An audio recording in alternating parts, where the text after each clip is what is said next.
तो आज के इस वीडियो में हम 5 स्टॉक्स देखने वाले हैं और साथ ही में दोस्तों निफ्टी के ऊपर भी थोड़ा बहुत एनालिसिस हम करने वाले हैं। चलिए वीडियो की शुरुआत करते हैं, लेकिन वीडियो की शुरुआत से पहले मार्केट रिस्क वार्निंग डिस्क्लेमर है, वीडियो को पॉज करके आप भी पढ़ सकते हैं। Investment in securities market are subject to market risk, read all the related documents carefully before investing. यहाँ पर हम जो कुछ भी डिस्कस करेंगे सिर्फ और सिर्फ एजुकेशनल इन्फॉर्मेशन पर्पस के लिए होने वाला है। किसी भी स्टॉक में बाय सेल होल्ड के रिकमेंडेशन अभी के लिए नहीं है। और साथ ही में दोस्तों JResearch.in की वेबसाइट आप चेकआउट कर सकते हैं for extra disclosure and disclaimer. अभी दोस्तों फटाफट वीडियो की शुरुआत करते हैं। तो सबसे पहले दोस्तों निफ्टी के ऊपर हम आ जाते हैं। तो आप देखेंगे कि निफ्टी ने इस सप्ताह में काफी अच्छा परफॉर्मेंस दिखाया है। ऑलमोस्ट 6% की एक कैंडल हम देख सकते हैं और 1300 पॉइंट से ज्यादा का जंप हमको देखने को मिला। लेकिन यही जो हिंट है हमको ऑलरेडी पता चल चुकी थी यहां पर, जबकि दो कंटिन्यूसली दोस्तों कंसेक्यूटिवली डोजी कैंडल बनी थी और उसका मैंने दोस्तों आपको एनालिसिस पहले बता भी दिया था। इसीलिए मैं कहता हूं कि यूट्यूब चैनल सब्सक्राइब कर लीजिए और साथ ही में हमारे वीडियोस देखा कीजिए। आप देखेंगे तो मैंने थंबनेल में भी दोस्तों आइडिया डाला हुआ था कि यू टर्न मार्केट ने दिखा दिया है, और ये वाले वीडियो में भी आपके सामने बताया था कि यहाँ से मार्केट जो है वो रिवर्स कर सकती है। जो पास्ट में हो चुका है चलिए उसको तो नहीं बदल सकते, तो फ्यूचर में अभी क्या हो सकता है। तो निफ्टी का अगर हम देखते हैं तो ज़्यादातर आप देखेंगे तो अच्छा मूवमेंट आ चुका है इस सप्ताह में, पिछले सप्ताह में ऐसा कह सकते हैं। तो अभी का जो माहौल है आने वाले 1-2 सप्ताह मार्केट थोड़ा बहुत साइडवेज रह सकता है। बीच में दोस्तों मंगलवार के दिन 14 अप्रैल के दिन दोस्तों मार्केट क्लोज भी रहने वाला है, डॉक्टर भीमराव अंबेडकर जयंती है उसके चलते। तो ये भी दोस्तों देखने वाली मज़ेदार बात होगी। तो निफ्टी की जो एक्सपायरी है वो सोमवार के दिन ही होने वाली है, मतलब कि कल। अगर डेली टाइम फ्रेम का चार्ट मैं ओपन करता हूं तो आप देखेंगे तो स्कैटर वे में हमको कैंडल दिख रही है, और इसी में अगर मैंने कुछ लाइंस ड्रॉ की हुई है तो ये एक सपोर्ट लाइन निकल कर आ सकते हैं जो कि काफी दूर का सपोर्ट है। उसके पहले 23,230 और ऊपर में 24,370 और 24,830, ये मोटा मोटी दोस्तों रेंज हो सकती है आने वाले समय में। हाँ, जो मेरा नजरिया है वो साइडवेज दिखा रहा है अभी के लिए, मेरा एनालिसिस तो यही कहता है। तो निफ्टी के ऊपर आप ऐसे चल सकते हैं। अभी दोस्तों हम सारे के सारे जो टेक्निकल चार्ट्स है वो देखने वाले हैं और वो सारे वीकली टाइम फ्रेम पर एनालिसिस होंगे। तो उसमें सबसे पहले नंबर का स्टॉक है, स्टॉक का नाम है आइनॉक्स इंडिया। आइनॉक्स इंडिया की बात करते तो आप देखेंगे तो स्टॉक बहुत ही खूबसूरत तरीके से 1300 रुपए के आसपास जब भी कभी आ रहा था, स्टॉक ऊपर नहीं निकल पा रहा था। आप देखेंगे कि 3 से 4 बार ये कहानी हो चुकी थी, लेकिन इस बार क्या हुआ है, स्टॉक 1300 रुपए के ऊपर 1300 के ऊपर क्लोज हुआ है और वॉल्यूम की डंडी भी हम थोड़ी लंबी और बड़ी देख सकते हैं। तो ये जो स्टॉक है आप अपने रडार पर अवश्य रखना पसंद करेंगे। मैं फिर से ड्रॉ कर लेता हूं, आप यहां पर देख सकते हैं रेजिस्टेंस रिस्पेक्ट दिया, रेजिस्टेंस रिस्पेक्ट, यहां पर भी रेजिस्टेंस को रिस्पेक्ट दिया, और ये जो स्टॉक है अच्छा वाला ब्रेकआउट हो चुका है विथ वॉल्यूम। तो ये जो स्टॉक है रडार पर आपको रखना चाहिए। बढ़ते हैं दोस्तों दूसरे नंबर के स्टॉक की तरफ। मैं मूविंग एवरेज ओपन कर लेता हूं, ओके। और यहाँ पर 50 मूविंग एवरेज भी हमें दिख रहा है कि हाँ थोड़ा बहुत बाउंस बैक यहाँ से दिखा रहा है, ओके।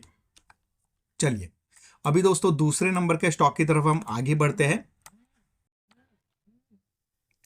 तो दूसरे नंबर का जो स्टॉक है, स्टॉक का नाम है Jammu and Kashmir bank. Jammu and Kashmir bank का जो स्टॉक है ये भी हमें आइनॉक्स इंडिया की तरह ही देखने को मिल रहा है, जहां पर अगर आप देखते हैं तो ये जो स्टॉक है 123 रुपीज के लेवल को बार बार टकरा रहा था, क्रॉस नहीं कर पा रहा था। अभी आप देखेंगे तो मार्जिनली उसके ऊपर क्लोज हो चुका है। अच्छी बात क्या है कि 50 मूविंग एवरेज से बाउंस बैक हुआ है, वॉल्यूम भी अच्छा वाला नजर आ रहा है। तो ये वाला जो स्टॉक है ये भी हमें रडार पर रखना चाहिए। दूसरे नंबर का स्टॉक है, स्टॉक का नाम है JNK बैंक।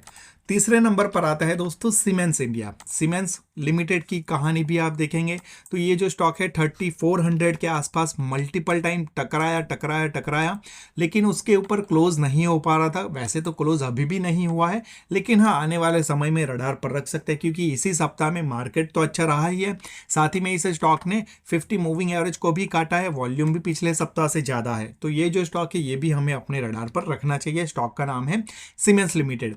आगे बढ़ो उससे पहले एक छोटा सा रिक्वेस्ट है, मैंने ऑलरेडी आपको बता दिया यूट्यूब चैनल तो सब्सक्राइब कीजिए, लेकिन दोस्तों ये जो JResearch का हमारा टेलीग्राम चैनल है यहाँ पर आपको अवश्य एक्टिव रहना चाहिए, क्योंकि आप देखेंगे तो ऐसे सारे स्टॉक्स तो मैं आपके सामने रखते ही रहता हूँ, लेकिन जब भी कभी दोस्तों मुझे अच्छा लगता है तो निफ्टी बैंक निफ्टी के भी चार्ट्स प्रोवाइड करता हूँ। यहाँ पर आप देख सकते हैं हमने प्रोवाइड किया था, उसके बाद में खैर मूव नहीं आया, लेकिन उसके पहले अगर आप देखेंगे तो काफ़ी अच्छे अच्छे मूव्स हमने आपके सामने रखे और उसने कैप्चर भी किए हुए हैं। जैसे कि दोस्तों आप देखेंगे, चलिए मैं थोड़ा आगे लेता हूँ 1-2 दिन पीछे, तो आप देखिए निफ्टी 22,776 से 23,153 डे हाई के आसपास क्लोज हुआ। और यहाँ पर भी ये वाला जो ट्रेड है हमने आपके सामने रखा था दोस्तों, जी हाँ। तो ऐसे ट्रेड आइडियाज़ भी मिलेंगे। चलिए ये ट्रेड आ गया आपके सामने है, ट्यूसडे वाला दिन है और आप देखेंगे तो सारे टारगेट शायद अचीव हो चुके थे। तो ऐसे ट्रेड आइडियाज़ के लिए भी आप जो है टेलीग्राम चैनल ज्वाइन कर लीजिएगा। 2 टेलीग्राम चैनल है, एक ये वाला और ये दूसरा ये वाला। दोनों के दोनों जो लिंक्स हैं मैं प्रोवाइड कर दूंगा नीचे, अदरवाइज आप जे रिसर्च भी लिखेंगे तो आपको मिल जाना चाहिए। अभी बढ़ते हैं दोस्तों शायद चौथे या तीसरे नंबर के स्टॉक की तरफ, जो भी है, हाँ चौथे नंबर के स्टॉक की तरफ। स्टॉक का नाम है अपार इंडस्ट्रीज। वैसे तो इस स्टॉक को हमने मल्टीपल टाइम आपके सामने रखा हुआ है, लेकिन इस बार क्या हुआ है आप देखेंगे तो ऑल टाइम हाई के आसपास ये जो स्टॉक है अभी आ चुका है। ऑलरेडी ये जो स्टॉक है 11,000 रुपये को अच्छे से रिस्पेक्ट दे रहा था। स्टॉक जो वो 11,000 रुपीज़ के ऊपर एक अच्छी वाली कैंडल के साथ में क्लोज नहीं हुआ था, जो कि इस बार हुआ है। वॉल्यूम पिछले सप्ताह से ज़्यादा है और ऑल टाइम हाई का ब्रेकआउट है। 50 मूविंग एवरेज तो खैर अच्छी चल ही रही है, तो ऐसे स्टॉक को हमें रडार पर रखने चाहिए। जबकि दोस्तों ऑल टाइम हाई के आसपास ये जो स्टॉक है ट्रेड कर रहा है और ऑलमोस्ट आप देखेंगे तो ये जो स्टॉक है 2004 में लिस्ट हुआ था और उसके बाद में पहली बार ये जो स्टॉक है 11,350 की रेंज में आया हुआ है। अच्छा क्लोज हुआ है। वैसे तो आगे यहाँ पर इसका जो ऑल टाइम हाई है वो 11,800 के आसपास का है, हाँ वही है। तो ज़्यादा कुछ फ़र्क नहीं पड़ता है, ऑल टाइम हाई की रेंज में ही है। तो ऐसे स्टॉक को हमें अवश्य रडार पर रखने चाहिए। बाकी ऑलरेडी मैं कह रहा हूँ कि ऐसे स्टॉक्स में मेरे अभी के लिए कोई भी बाई सेल होल्ड के रिकमेंडेशन नहीं है। अगर होती है तो यहाँ पर जैसे कि मैंने टारगेट स्टॉप लॉस वगैरह प्रोवाइड किया वैसे हम प्रोवाइड करते हैं, जो कि प्रीमियम सर्विस होती है। आप ज्वाइन करना चाहते हैं तो ये हमने पिन मैसेज डाला हुआ है, वो आप चेक कर सकते हैं। एनीवेज, आज के इस वीडियो का अंतिम नंबर का जो स्टॉक है, स्टॉक का नाम है Lokesh machines limited. Lokesh machine का भी अगर आप चार्ट देखेंगे तो अभी तक हमने जितने चार्ट देखे अपार इंडस्ट्रीज को छोड़ के वैसे ही हमें नजर आएगा। जहां पर दोस्तों आप देखिए एक पर्टिकुलर लेवल है, स्टॉक उसको तोड़ने में नाकामयाब रहा था। अभी भी उसके इर्द गिर्द स्टॉक ट्रेड कर रहा है। 233 रुपीज़ का जोन है। वैसे अभी स्टॉक का जो प्राइस है 233.78 है, तो क्लोज हो चुका है उसके ऊपर, अच्छी बात है। 50 मूविंग एवरेज को अभी हाल फिलहाल में काटा है और 200 की मूविंग एवरेज को तो इसी कैंडल में काटा हुआ है। तो ये कहीं ना कहीं दोस्तों बुलिश सेंटीमेंट बता रहा है। जो पास्ट में रेजिस्टेंस का काम कर रहा था वो सपोर्ट और रेजिस्टेंस का लाइन ऑटोमेटिक वो अपना रोल चेंज करते रहते हैं, तो ये भी हमें भूलना नहीं चाहिए। टेक्निकल एनालिसिस का काफ़ी अच्छा कंसेप्ट है। तो मोटा मोटी दोस्तों मैंने सारे स्टॉक्स आपके सामने रख दिए हैं। उम्मीद करता हूँ वीडियो आपको पसंद आया होगा और आपने लाइक भी कर दिया होगा। मिलेंगे दोस्तों अगले वीडियो में। Take care, bye. और हाँ दोस्तों, इंस्टाग्राम के ऊपर फॉलो करना मत भूलिएगा, क्योंकि यहाँ पर कंटेंट और चार्ट्स वगैरह अलग रहते हैं। हमने कोशिश की है दोस्तों अलग अलग स्टॉक्स को कवर करने की, और इस सप्ताह में भी 2 हमने रील्स प्रोवाइड कर दी है और 2 आने वाली है, तो अवश्य इंस्टाग्राम के ऊपर भी फॉलो कर लीजिएगा। एनीवेज दोस्तों, वीडियो को यहीं पर समाप्त करते हैं।